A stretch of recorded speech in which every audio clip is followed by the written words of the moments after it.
Vítajte moji milí pacienti pri zdravotníckom okienku. Dnes som si pripravila pre vás zdravotnícke okienko na podnet mojej pacientky, ktorú riešim už dlhšiu dobu s bolestiami brucha, s váhovým úbytkom.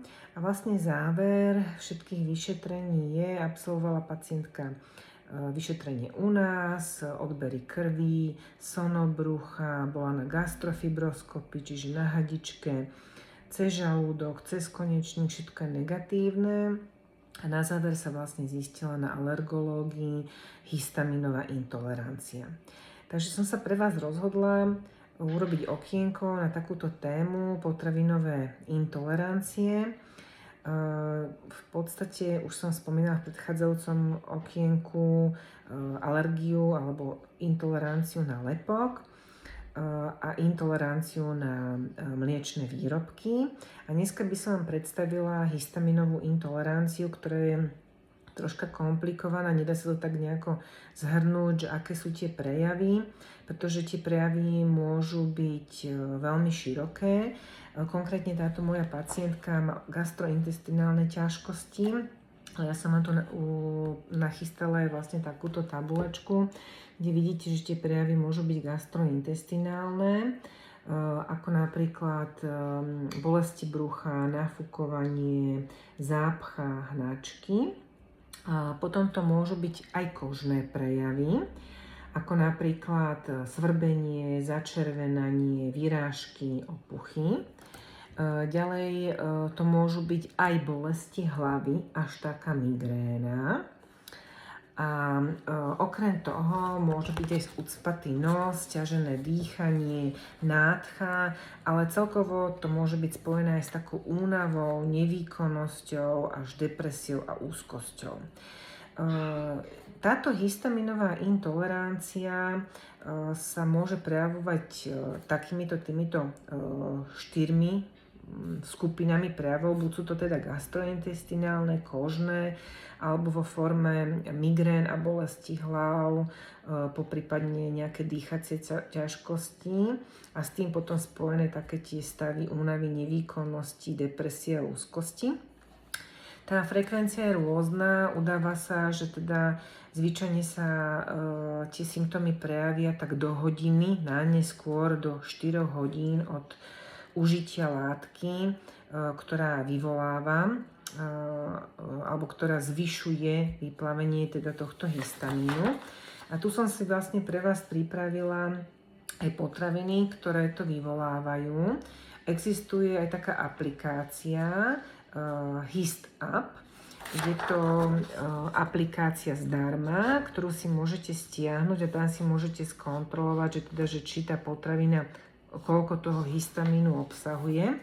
No a tuto máme potraviny, ktoré majú vysoký obsah histamínu a to sú hlavne konzervované rybie produkty ako sardinky v oleji, makrely, rybacie omáčky, strúhané syry, parmezán, sušené zrejúce mäsové výrobky ako sušené údeniny, salámy, klobásy, prosciutto.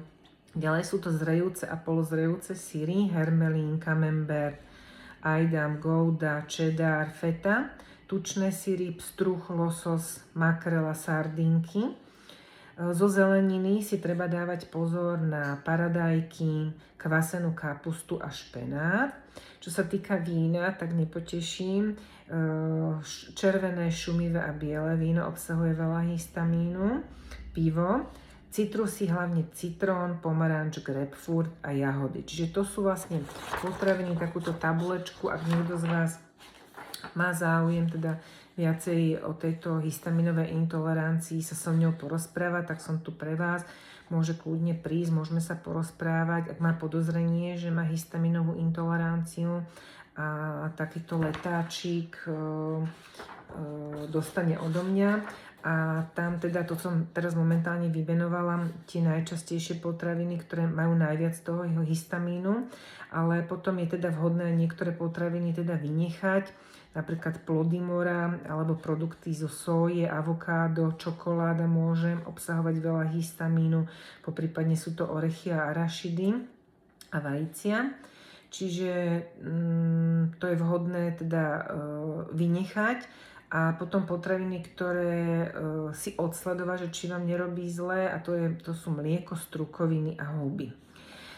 Ako som spomínala, tak v podstate existuje aj na to doplnok výživový, že keď viete, že teda je možné, že idete niekde do reštaurácie a teda nemáte presne odsledované, že čo v tej pripravenej strave bude, že či tam bude nejaké určité množstvo toho histamínu alebo potraviny s určitým množstvom histamínu, tak je aj možno si zakúpiť preparátu Hist Up, ktorý sa užije jednu tabletu tak 20 minút pred jedlom a zapije sa malým množstvom vody, aby ste vlastne kvázi takú tú reakciu, tú intoleranciu na ten histamín nedostali. To znamená, ak viete, že na to trpievate, že buď začne u vás nádcha, alebo začnú tráviace ťažkosti a viete, že teda, že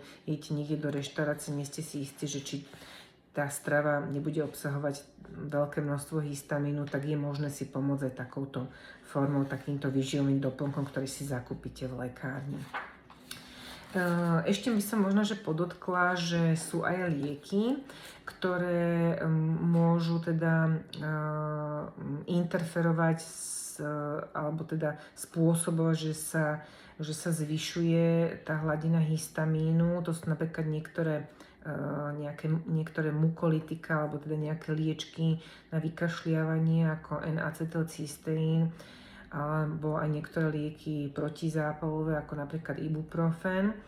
A potom to sú také voľnopredajné lieky a potom sú to lieky, ktoré sú viazané na predpis, ktoré môžu teda interferovať s metabolizmom histamínu, a to sú napríklad Novalgín alebo liečky, niektoré antibiotika, poprípadne sú tam aj také lieky na ukľudnenie, ako nejaké anxiolytika, diazepam, či treba myslieť aj na túto možnosť, že ak užívate niektoré z týchto liečkov, tak aj oni vám môžu vyvolávať zvýšenú hladinu toho histamínu a môžu vlastne spôsobovať takúto histamínovú intoleranciu.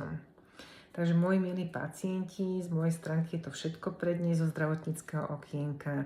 Ak vás trápia nejaké ťažkosti, máte podozrenie, že by ste mohli mať histamínovú intoleranciu, prídite, porozprávame sa na túto tému a samozrejme, že poriešime. Prajem krásny deň.